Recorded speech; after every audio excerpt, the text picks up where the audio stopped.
guys and ghouls. Welcome to Fright Mike. I'm Sam. And I'm Liz. And today we're going to be continuing on with April's theme of Home Sweet Homicide by talking about a movie that isn't necessarily horror, but is still a thriller. Suspenseful thriller. Hell yes. And that is going to be 2002's Panic Room.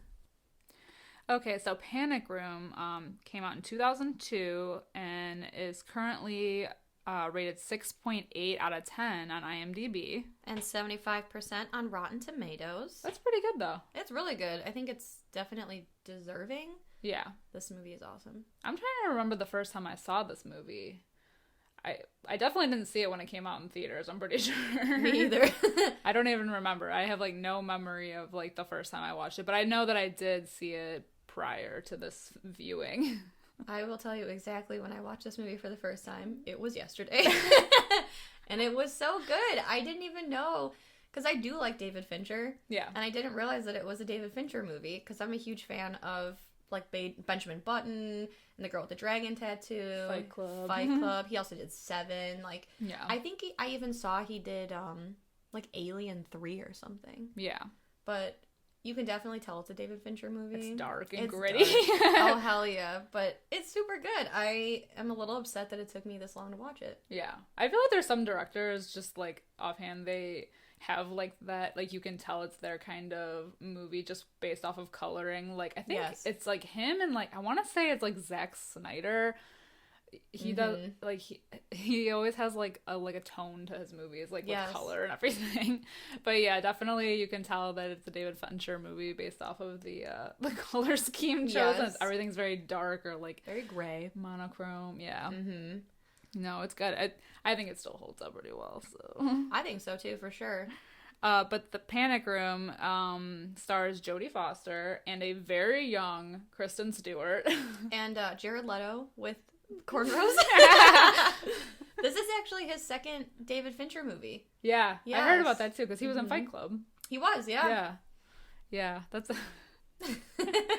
He is such a diva in this movie, and it's so good. Yeah. He throws, little hissy fits throughout. It's amazing.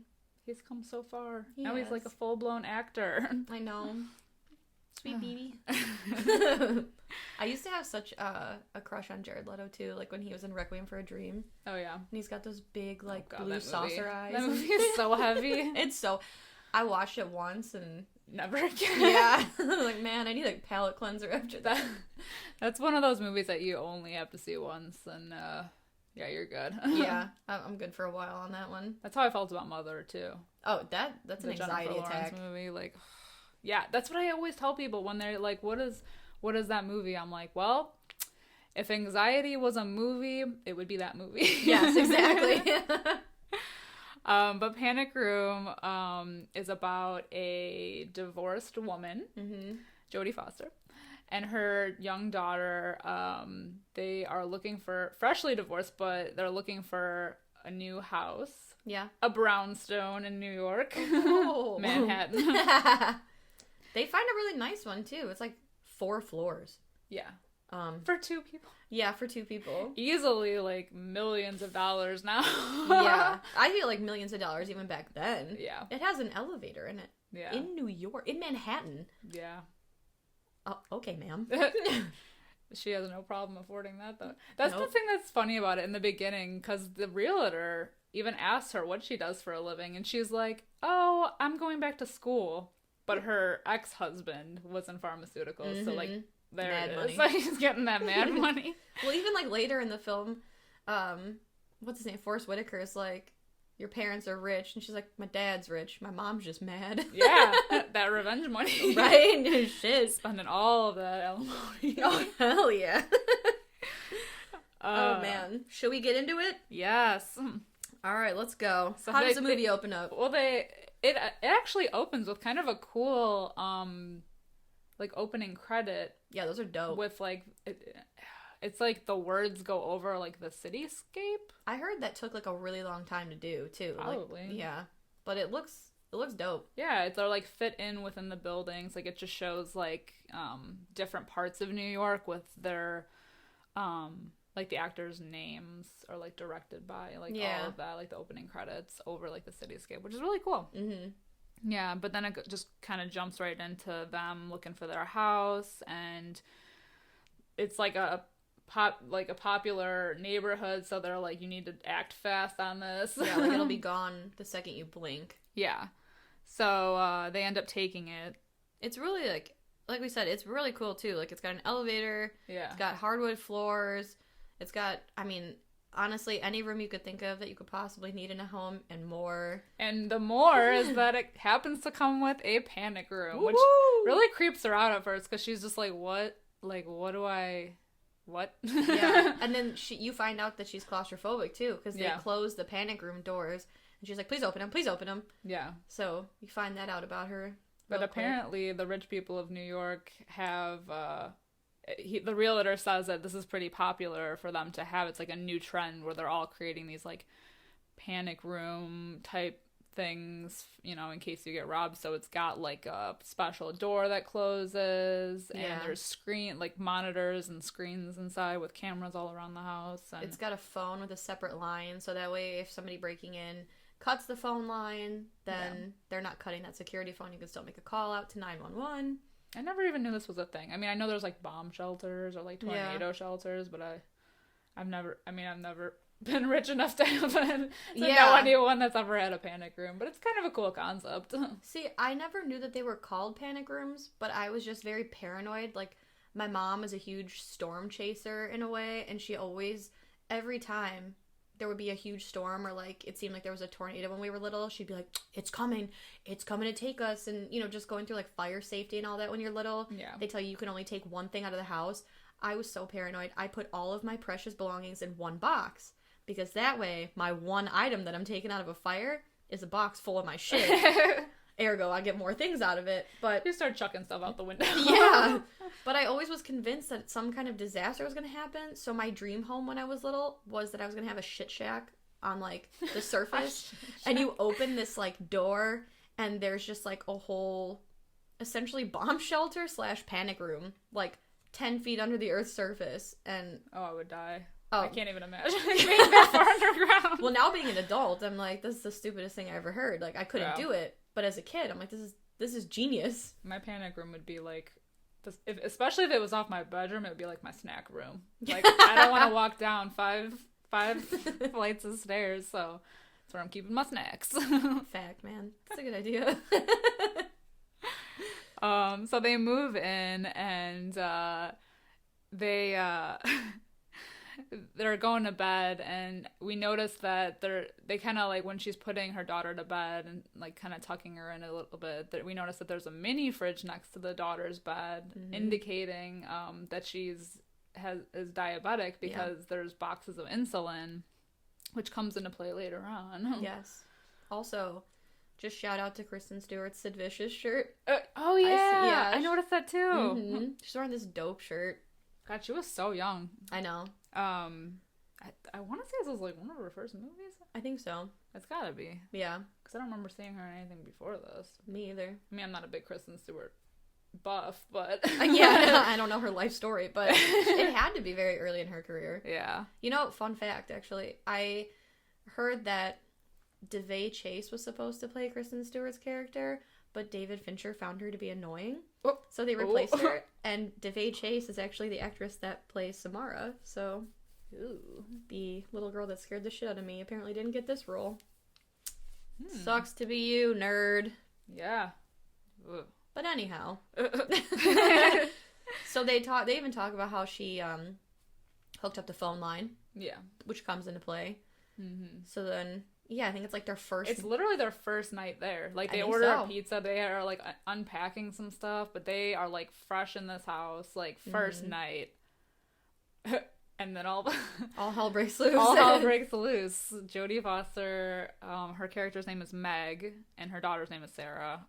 But Meg goes to bed, and literally that night, 3 people just pull up three intruders. Yep. They pull up and they're already trying to get in the house. They tried to like get through the front door, Yeah. and I think they must have changed the locks or something, because Yeah. like it shows them literally scaling like every floor of this house trying to get in. Yeah. And then how do they get in, through the ceiling? They go in through like the roof. Yeah. And like almost like cut a hole in or get in through some kind of like pipe thing. Yeah, because Forrest Whitaker is the one that gets in the house first. He plays Burnham.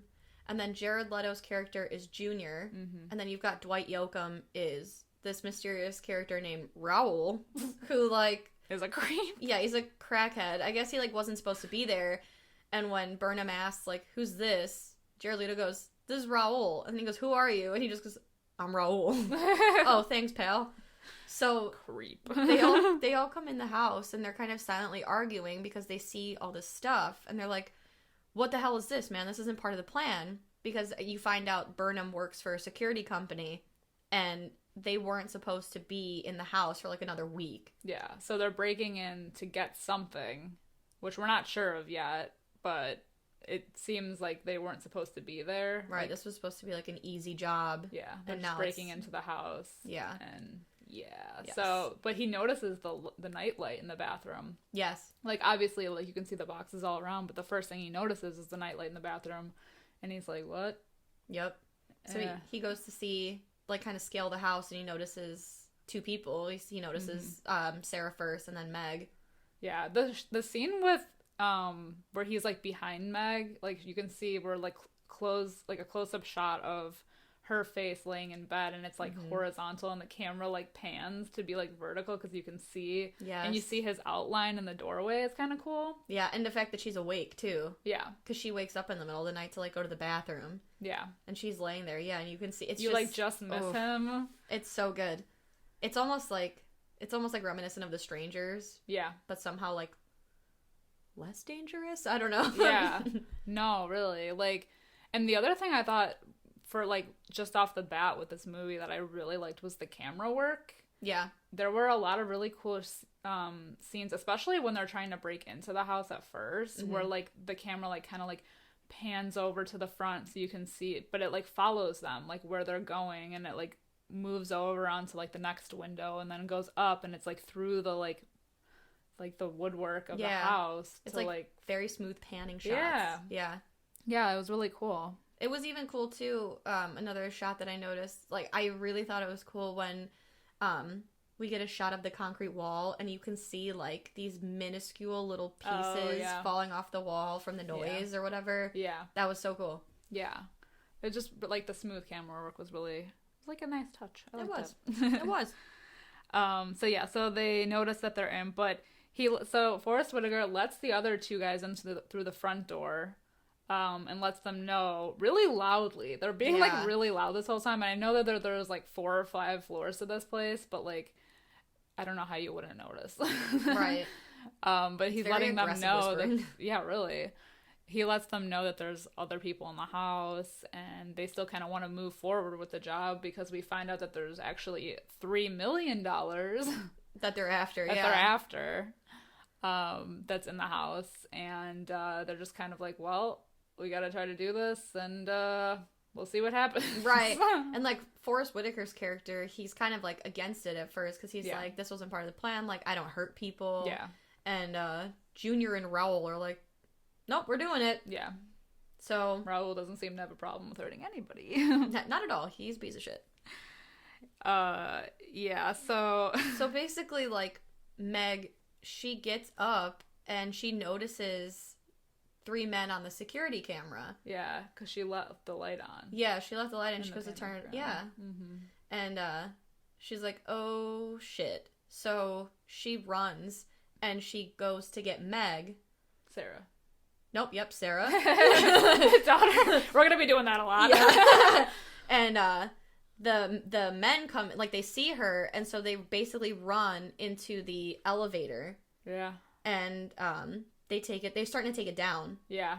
And Jared Leto's kind of like waiting to get them, and they're like, no, go to the panic room. So they have to go back up. So she hits an emergency stop, reverses the elevator, and then they run into the panic room, And, like, Jared Leto's coming up just as the door's shut.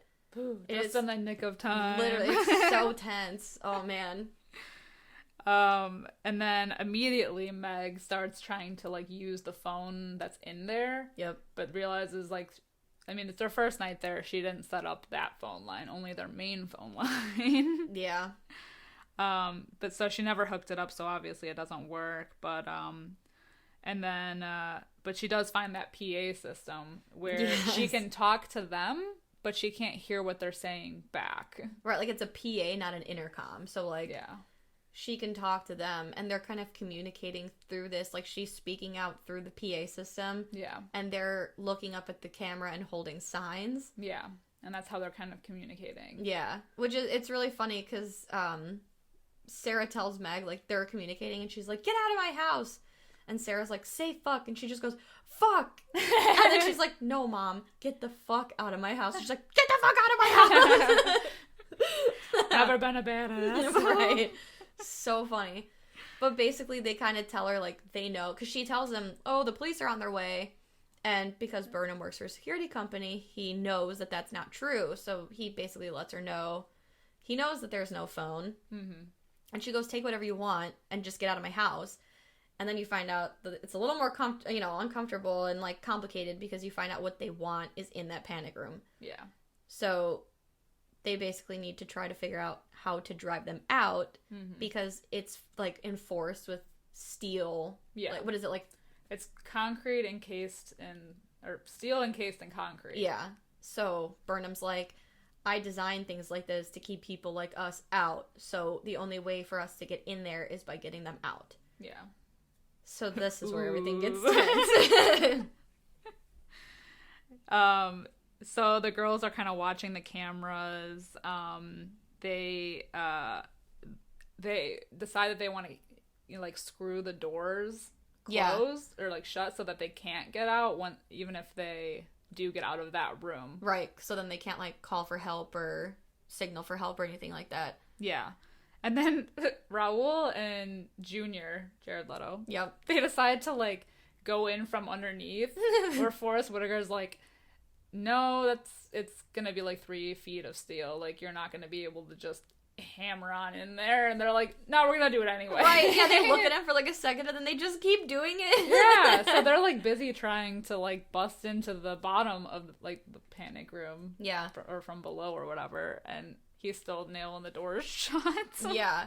Well, then he notices, too, that, like, while he's doing this, he sees a grill outside, and there's, like, a gas tank. I don't know if it's, like, propane or whatever. Yeah, it's a propane tank. So he's kind of like the idea man in this movie, and Jared Leto thinks he's the idea man, which is funny. Yeah. But they basically decide that they're gonna try to gas them out of the panic room. So he grabs, Burnham grabs, like, a hose and the tank, and he busts, like, through the wall to get into, like, their ventilation system. And he says to slowly gas in there. And this is kind of funny because while he's, I think this is when he starts, like, hammering at the wall, and Jared Leto's like, could you be any more loud? Ironic. Right. So he's, like, kind of explaining what he's gonna do, and he's like, it's just to send him a message. And Jared Leto, being the, I think I'm the idea man, he's like, oh, yeah, I was just thinking that, too. I was just thinking that you should do that, too. Like, totally not the fucking brains in this operation. But it gets, like, really tense because he's just gonna try to, like, send him a message, and Raul, the sadistic one of the crowd. Right, he tells him to turn the gas on. He's like, it is. And he's like, turn it on. Full blast. Right, turn it on more. And, it's kind of fun. Like, they all start bickering, and he's like, well, they're gonna pass out. And he's like, they're gonna vomit first, and then they're pass out. And Burnham's like, well, how are we gonna get in there? Yeah, if they're passed out. So then Junior's like, yeah, you're right, cut back on the gas. Yeah. But we see, like, from their point of view on the outside when they're all arguing, but then it cuts back into, like, you can literally follow the gas through the vent, which is another, like, cool camera shot where you can see, like, it goes through the vents, and then it pans over to the inside of the panic room, and we see they notice that there's gasoline coming out, so she tells her to, like, get as low on the ground as she can, and she starts, like, duct taping the vents. Yeah. to try to get it, but it's like too strong. It's a lot. So she finds the lighter. There's like a lighter in the one of the boxes inside the room, in the panic room. So she decides to stick her hand in the vent with the lighter to like light it up, and it's like this like explosion of fire going back to the guys on the other side of the wall. And Jared Leto burns the shit out of Jared Leto. Oh my god, his like arm is on fire, half of his face gets a little singed. And I heard he did all of his own stunts for the movie. Yeah. So like that was actually him lighting himself on fire. Because he's a crazy. Yeah. He's a crazy man. Meanwhile, after all of that, they find like a hole in the panic room. Like there's like a tiny little, almost like it looks like a drain hole or something. Yeah, something like that. So they get the idea to they take one of the flashlights from like an emergency kit that's in there, and they start flashing the light from the flashlight through the hole into the neighbor's house to like try to get their attention, which like is a pretty cool scene because you like when you see the point of view from the neighbor's house, like you can see the light flashing on the side of the house, and then it goes back into them like trying to get their attention. So they're like flashing it for a while, and like they have it like perfect because the guy and like the neighbor gets up and looks out the window and is like, what the hell is that? But I feel like this is like the part where they fail because they stop flashing, and they start screaming outside through the hole, but it's so loud because it's like raining that the guy doesn't hear, so he just like closes the curtains. So bad. Then it's like hope is lost there. Yeah, and they're like, oh my god. I'm like, that was a good idea though. I know. Good on you, Kristen Stewart. I just love that she's like, I'm signaling SOS. Jodie Foster's like, where'd you learn that? Titanic. Shout out to Titanic. Yeah, so that sucks for them, but it was a good idea, like you said. Yeah. So then, this is kind of where, while that's happening, then I think like the three of them are still arguing. They argue for a while. Yes.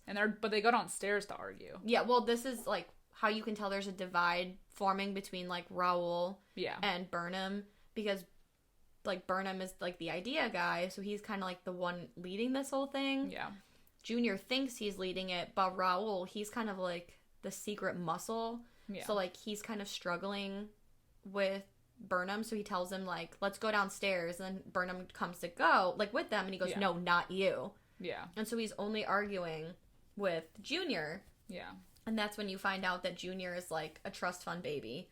And the reason he knows about the money that's in this safe is because that was his like grandfather or something, and he's like, oh, I changed him and blah blah blah and all this. And so like you find out that it's more than just kind of like a heist job, that it's like Jared Leto wants this money because he wants to, like, keep living this lifestyle. Yeah. Right? Yeah. Yeah. So there's... Plus, he owes people money. Yeah, he does. Didn't they say that? Mm-hmm. Yeah. Yeah. Yeah. So, while they're arguing downstairs, Meg takes this opportunity because she remembers that her cell phone, was on the side of the bed. So she's like, well, like, they can see on the camera that they're downstairs. She pops the door open and goes to look for the phone. So she's like ruffling through everything, can't find it on the side table because it's slid under the bed. Mm-hmm. And so she like barely, like, it's like in arm's reach, and she knocks over the lamp on accident. Yes. And it's all in slow motion, so we're like, and it's all my silent god, too. It's silent. Oh my god. So we are like, it's up to the imagination of how loud this sounds, and just like, so they obviously can hear the lamp crashing. So she just finally grabs the phone and runs back in, like, just in the nick of time. Yes. Closes that door. It's an ass-clenching scene. Oh my god. It's so tense. This movie is so tense. I know. Even though I've seen it before, like, I know what happens. Like, every time I'm like, oh my god, is she gonna make it? I know she makes it, but like, oh my god, is she? But it's like, oh my god, they're so good at building tension in this movie. It's insane. Yeah. So, they have the phone inside. But of course there's no signal. Yeah, of course not. And, so this is when, like, it gets a little bit weird because, and we were talking about this earlier, where she decides that because she hooked up the main line of the phone, but I guess the phone in the panic room is on a separate line, she's gonna rewire the mainline phone to be connected to that phone line? Yeah. Which, okay. even if I believe, I know it's a movie, so suspend your, belief or whatever. But, like, I can believe maybe the propane tank thing, but now all of a sudden, she's, like, an expert at wiring. Well, they even say, she's like, do you know what you're doing? And she's like, no. Yes, but then all of a sudden she's like, oh, yep, you gotta connect the yellow to the yellow, and you're gonna, yep, and then... And I'm like, what? Right, and then that's when they realize, like, I forget how, they see her, like, they hear her messing with the phone or something in the wall. Yeah, through the wall. Yeah. They can listen to them from the outside. So they realize all of a sudden she yanked the phone wires through the wall, and Burnham turns to Junior, and he's like, hey, when I asked you to cut the phone lines, did you do it from the basement, or did you just unplug it from the kitchen? And he's like, So they're, like, running. Yes, it's a mad dash down 4 flights of stairs to the basement, and they are actually able to get the panic room phone working by connecting it through the main phone line. The yellow to the yellow. Yeah, so, I mean, kudos to them. They make their first call to the police. Who put them on hold. Yeah, the hell. So then Kristen Stewart's like, call Dad. So they call, and his new girlfriend picks up, who is my girlfriend, Nicole Your Kidman. real life girlfriend. She makes a cameo in this movie, just as the voice. And, because she was supposed to play Jodie Foster, yeah. But because of an injury that she sustained from making Moulin Rouge, she couldn't do all, like, the physical things needed for this movie. So, that's a little fun fact, but it's funny because she's like, do you know what time it is? And she's like, put him on the phone, bitch!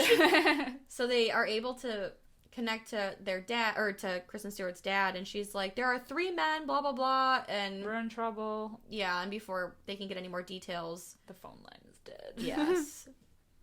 Cuts off. Oh, boy. Ugh. Yeah, so then after that, that's when Kristen Stewart's, like, arguing with her mom a little bit, like, he's not gonna come, and she said, yes, he is, and then, after a while, you find out, like, Kristen Stewart says, like, oh... I was trying to keep this from you, but she's getting her, like, low blood sugar. Yeah, she's getting a little dizzy. She's getting sick because she needs her meds, and all of this is, like, crazy. So, that's another hurdle that they're gonna have to jump over. Yeah. So then, at this point... we find out there's more money. Yes. Because the guys are still talking, and that's when we find out that Jared Leto actually owes people money, and that there's actually more money than he let on. Yep. Because he basically is like, you know what? I'm out. I'm calling it quits. Like, yeah. I'm piecing out of this thing. It's not worth it. He said something about, like, not wanting to lose the rest of his hair. He's probably upset because he got singed. But, yeah, he starts doing this, like, math in his head while he's trying to, count out money that he owes to Burnham. And he's like, here, go, like, go have yourself a night. And, like, Junior, or, Raul and Burnham are like, say that again. He's like, say what again? And he's like, the part about the money, you were doing math, like, out loud. Yeah. How much money is there actually? So do you find out now or later that there's like 22 million. Yeah, $22 million. Not $3 million. Yeah. Oh my god. So what a scumbag. So, like, they're having this argument. Jared Leto's like, whatever, I'm not gonna finish the job, and they're all the way downstairs. Jared Leto is about to walk out the front door. And Burnham's like, if you walk out of that door, like, you're not getting any of this money, because I am getting in there. And he basically says, like, peace out. And right as he goes to leave, Raul just pulls a gun out and shoots him in the fucking head. Yeah. Junior is dead. Just pops him in the head. And, like, right at that time, because then, like, Burnham and Raul were kind of like, what the hell? Like, what did you... Like, they're, like, kind of fighting. Yeah. And then they turn around, and Steven is there. Yes, Steven being their father. Steven is the ex-husband. Yes, Meg's ex-husband. Sarah's... the one they just called. Right. Yeah, so he shows up. So they kind of, like, question him, like, did you call anyone else? And he said no. And they, like...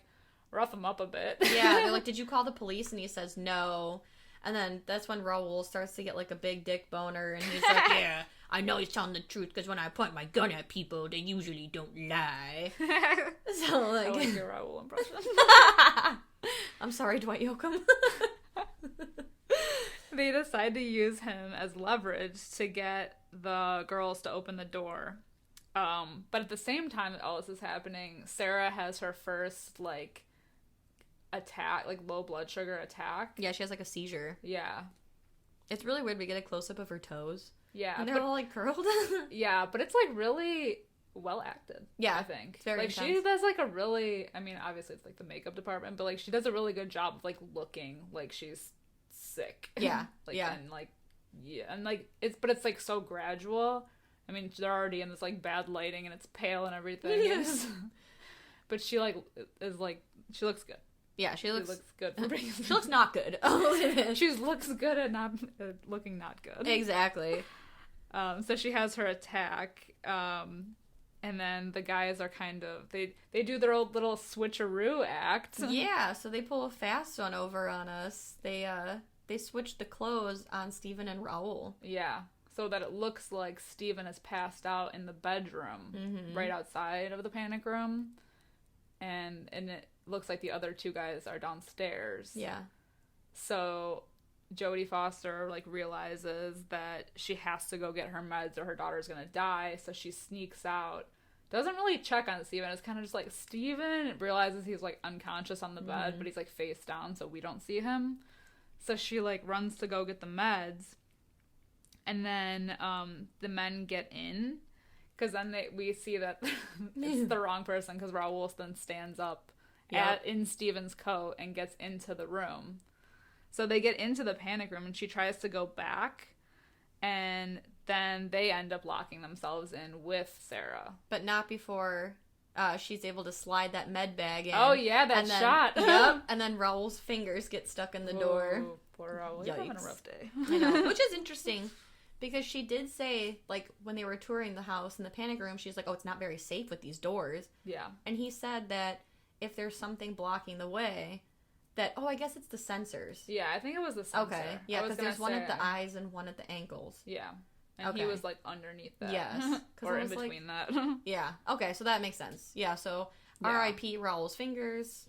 Yeah, but Meg realizes that they're going to be locked in with her, so she takes that opportunity then to slide the medicine bag in the room with them. Yeah.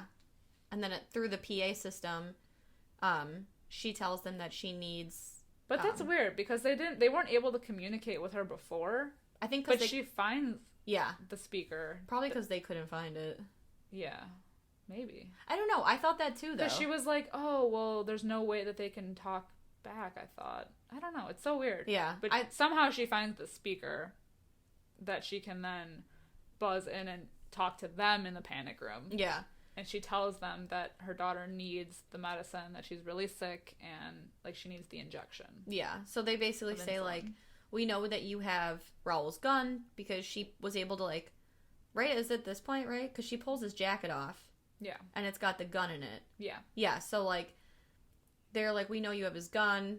Put the gun down. We won't hurt your daughter. We'll give her the injection. Yeah. So. But Forrest Whitaker, being the nice guy that he is. He's got heart. Says, all right, we'll give her the injection. Yeah. Which is funny, because then it leads this whole, like, I've only seen this in the movies, so you're going to have to walk me through it. Yeah. And we see, like, he points to this, like, one side of the pouch that has all these little needles. Yeah. And he said, is it these? And she says, no. And it's this other needle. But those needles that she said no to, they will come into play later. Yes. So. Meanwhile, Meg is, like, Home Alone style. I said that too! Like, what's the right word for this? Not sabotaging, but, like... She's, like, Home Aloneing, like... She, like, breaks the mirrors. Yes. Breaks all of the lights. She's, like, opening cabinet doors, too. Yeah. And I don't really understand why. That never really comes into play. But she's, like, opening her closet doors. She's, like, rigging the house. Yes, rigging. That's exactly what it is. I was like, that's sabotaging. She's rigging the house. Yes. So she, like... locks a bunch of doors so that, like, when they do come out, they have to, like, kind of be, like, set on a certain path so she knows where they are at all times. Yeah, she breaks the glass so she can hear them walking. Yeah. But after Burnham gives Sarah the injection, and, you know, she says, like, he's like, you're gonna be okay. And she looks at the name tag on his shirt, and she said, thanks, Burnham. So, like, I think they make, like, a connection there. Yeah. Because he, you know, does have, like, a soft heart. Yeah. like he said from the beginning, he doesn't want to hurt anyone. Yeah. So then at this point they start to drill into the floor safe where all the money is. And which is in the panic room. Yes. We didn't know it was there before. There was like something blocking it. Right. So, also, I think it's Burnham opens the panic room door so Raoul can get his fingers back. He can collect. Yeah. And then Meg is still home aloneing the house, and she gives Steven the gun and kind of props him up by the stairs. Yes. The foot of the stairs, and then she goes off and hides. Yes, and then at this point, that's when they find out that there is actually $22 million in the safe. It's in, like, bonds. Yeah. It's in bank bonds, yeah. So at this point, then they take her hostage. Yeah, they come out of the panic room, and they use her kind of, like, as leverage, like you said, holding her hostage. Mm-hmm. And Meg is hiding in the house. She's unscrewed a lot of the light bulbs. She smashed all... Which is funny, because she goes around first, and she smashes all the cameras with a sledgehammer. Yeah. And Kristen Stewart's watching her do this, but kind of trying not to give it away. Yeah. And Raoul picks up on it and sees that she's doing this. And he goes, why didn't we think of that? Right? Because they're the 3 worst burglars in the entire world. They haven't been burgling very long. Right. So they can't see what she's done, where she is. They discover all the doors are locked. They're walking on the glass, and then Burnham actually picks her up, Kristen Stewart, so she doesn't have to walk on the glass. Which is so nice. I know. Nice guy Burnham. I know. Good guy Burnham. But then she's like hiding in the elevator, right? Well, they get to the foot of the stairs, and then they see Steven with the gun, and he's just like, let my daughter go, and they're like, okay, we'll let her go, and they're like still talking to him, and then meanwhile in the background we see Meg with a sledgehammer, yeah. Well, she creeps up on Raoul and like pops him in the head. Oh God! And he like flies down the stairs. But somehow he's okay. Yeah, somehow he creeps his way back up. Yeah, really fast too. Yeah. It's like insane. I admire the stamina of getting popped in the head with a sledgehammer. Honestly. At full force, falling down like at least 2 flights of stairs. Yeah. And still being able to come up. I mean, the speed at which he scurried back up those steps, it would astound you. Yeah. So, Burnham takes the opportunity while all this is happening to, like, bolt out the door. He, like, smashes in the window and jumps out, because he has the bonds. Mm-hmm. So he tries to make his, like, escape. But Raoul comes back fighting.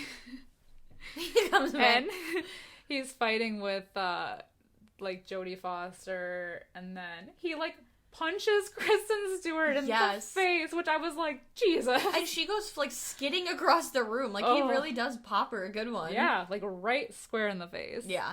But they're, like, fighting, and then we see Burnham outside, and he's just, like, having this, like, moment. He's, like, just about to, like, climb over that wall in the yard to, like, make his escape, and then he, like, can hear, like, the gun going off and all the scrambling, and he's like, good guy Burnham. He's like, I'm gonna help. I gotta go back. So just as Raoul's about to kill Meg with the sledgehammer, oh God, Burnham comes and shoots him in the head. In the head. Bye No, not bye Burnham. Bye Raoul. And then he tells the family, "You're gonna be okay again." Yeah. And then suddenly the SWAT arrives. Yes, literally the biggest horde of SWAT people come out of nowhere. Yeah. Which, I mean, I guess, so right after, like, Steven arrives. A little bit after. Yeah, because this is when they're still in the panic room trying to break into the safe. 2 police officers show up, and she's kind of, like, signaling to them on the camera, like, I got this, because Raoul's like, oh, that's it, that bitch called the cops, I'm cutting her daughter's throat. Like, I mean, he really wants her dead. And so she opens the door and is kind of, like, playing it off, like, oh, no, I did call my husband, but, no, we're all good here, you goofy goobers. And, like, the cop picks up on, like, a weird vibe, and he's like, when you called your husband, you said there were 3.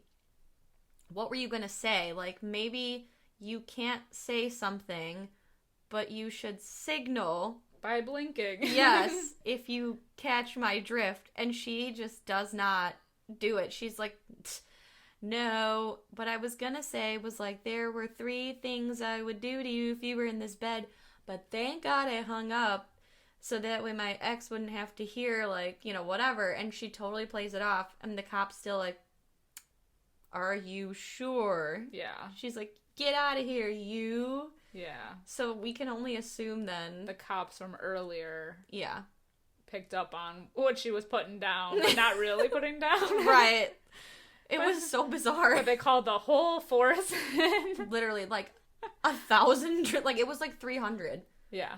It was just a big army of SWAT people show up, and it's, they catch Burnham right as he's about to hop over the fence, and it's so sad because they're like, open your hands, because he's got the $22 million in bonds in his hands, and he opens his hands, and it's just, like, basically his future swirling around him in the wind.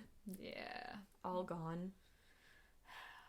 And then the movie basically ends with Sarah and Meg picking out another place to live. It's just, like, really weird, though. I feel like that last shot where you can see that, like, Steven's laying on the floor, beaten to a pulp, barely alive, and, like, Kristen Stewart's trying to, like, console him and everything, and, like, Jodie Foster's standing there, and she's just kind of like, oh, it's gonna be okay. But it seemed like there was, like, an alternative ending that never was, because then it kind of just cuts to them, like, being, like, peaceful and happy and, like, trying to find a new house. Yeah. But, like, they, like, built it up, especially with, like, the music, like, something else was gonna happen. Mm-hmm.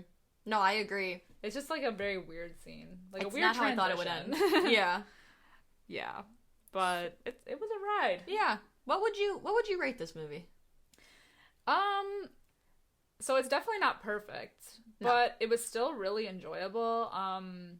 I think that because it's been a while since I've seen it, I obviously, like, I remember what happens, but it was still really enjoyable even going in knowing what was going to happen. Yeah. So for that, I'm thinking I'm going to give it, like, a 3.5 out of 5. Yeah. I was thinking the same thing, because even though it is my first time watching it, it was still, like, it was very tense. Yeah. And I loved the visuals. I loved how, like, on certain scenes, they did cut out the sound. I'm a huge fan of, like, playing with sounds in movies. Yeah. I just think it's super effective. Obviously beautifully shot, but some of the, like, tactics they use. Implausible things. Yes. Like, very...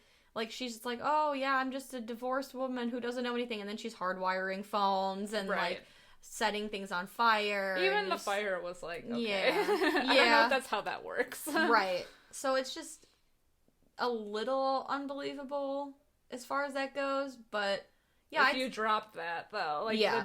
Like, I would... Your disbelief. Right. Whole thing. I want to give it, like, a 3.8 out of 5. Like, I liked it a lot. Yeah. But it was never, it wasn't perfect. Yeah. Right. But I did enjoy it, and I feel like it's a good movie to watch, like, obviously not all the time, but, like, if you haven't seen it in a while, definitely check it out again, because even after all this time, I mean, it came out in 2002, I feel like it was just, like, a really fun time to rewatch it. Yeah, definitely. And it was really good, really well acted. I love the camera work. Mm-hmm. Like we were talking about in the beginning, it was just, like, really good, seamless. Like, it was, like, the camera was able to, like, pick up on, like, a lot of locations at once. Like, you had to be all over, like, these people all over this house running around, and it got, like, everyone's perspective, and at no point, I don't know, it was just really good. It was almost like the camera was, like, another character in a way. Like, it was really cool what they did with it. Yeah, especially with, like, how many floors and stairs and, like, it's a big set. Square inches of this house. Yeah. But really good suspense. Yeah. Yeah. I don't think, was there anything else you wanted to talk about? I don't think so. I think we pretty much, hit the roll on the head here. And I know we had some, like, fright facts in between in the movie. Yeah. I guess, I know the movie was directed by David Fincher, and he made this movie after Fight Club, is what I was reading. But he wanted, because Fight Club was so, like, intense to work on and had, like, such a, like, deeper kind of plot, that he wanted to work on something that was more simple. Interesting. Yeah. Yeah. Which it really was, because the only time that we're in any other, like, setting outside of the house is right in the beginning when they're looking at the house, like, when they're on the street pulling up to it. and then at the end, when they're on the bench looking for a new place. That's true. Yeah, it's a very simple like one location movie basically. Yeah. But I did hear that it was actually really complex to work because of all of those camera shots. Like, I could see the lighting being maybe tricky. The lighting, yeah, like, everything was a little tricky. And I think I want to say they filmed it in, like, order. That's cool. Yeah. Yeah, I like when they do that. Yeah. Very cool. Yeah. Yeah, this movie, I think it's kind of interesting. I feel like there's a lot more, like, behind the scenes that make it interesting than the actual movie itself. Yeah. Like, I heard, you know, because I'm obsessed with Nicole Kidman, that, they chose her because they wanted like a Grace Kelly type, almost like an Alfred Hitchcock kind of movie. Yeah. And when she couldn't do it and Jodie Foster replaced her, it gave the movie like a grittier feel to it because you know, Jodie Foster is she's got a different style. Yeah. You know. Fun fact about Jodie Foster, Jodie, if you're listening, this is, like, such a weird thing. It has nothing to do with the movie. But my mom is adopted. And her mom, so my grandma, claims that we are related to Jodie Foster. It's, like, one of those, like, fourth cousin, twice removed, bent backwards twice kind of things. Like, and I always thought, like, that's so fucking weird. What a weird person, really random person to be related to. That's super cool. Random. Yeah. I mean, if it's true... Yeah. Jodie, I'd love to meet you.